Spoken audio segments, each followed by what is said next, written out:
Émiettez les 15 g de levure fraîche et les dissoudre dans 2 cuillères à soupe d'eau tiède. Mettre dans la cuve du mélangeur environ 6 cl de lait. Ajoutez les 70 g de cassonade. Les 3 g de sel. Mélangez un peu. Versez les 250 g de farine. Ainsi que l'œuf entier. Mettre en route en petite vitesse. Quand le mélange est presque fini, ajoutez la levure délayée. Continuez à pétrir 2 minutes pour bien incorporer tous les éléments.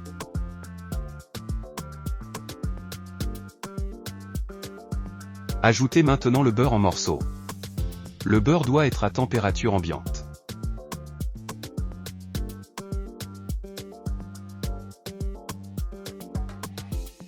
La pâte est collante.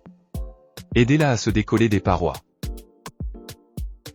Ajoutez un soupçon de farine.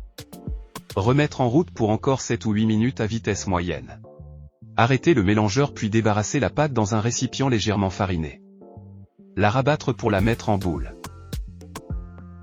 On peut voir la souplesse et l'élasticité de la pâte. Filmez le récipient et laissez à température ambiante pour environ 1h30. La pâte va doubler de volume. Mélangez les 150 g de farine avec les 110 g de cassonade et les 2 sachets de sucre vanillé. Puis ajoutez les 80 g de beurre demi-sel à température ambiante. Mélangez l'ensemble du bout des doigts. Petit à petit le mélange va s'amalgamer. Effritez-le légèrement en laissant de plus gros morceaux. Réservez à température ambiante.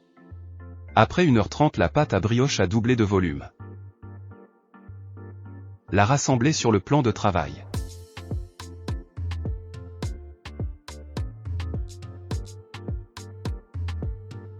L'étendre en grand disque d'environ 26 à 27 cm.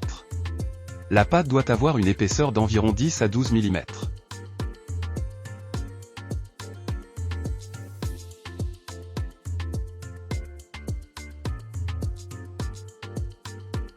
La déposer dans le moule préparé en amont.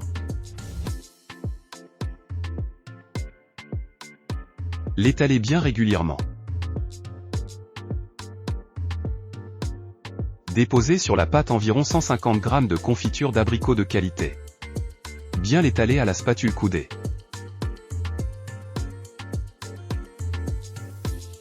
Filmez le plat et laissez 1 heure à température ambiante. La pâte va légèrement lever. 1 heure plus tard, préchauffez votre four à 175 degrés. Parsemez sur la confiture d'abricot le crumble, en laissant des morceaux pas trop fins.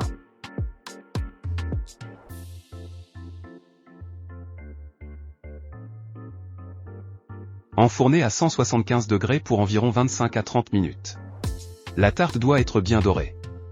Le dessous sera légèrement croustillant aussi grâce à la cassonade disposée dans le fond du moule. Laissez refroidir 15 minutes avant de démouler. Déposez sur une grille pour ne pas humidifier le dessous. Une fois refroidi, vous pouvez déguster votre brioche polonaise. À très bientôt pour une nouvelle recette sur Ma Petite Pâtisserie.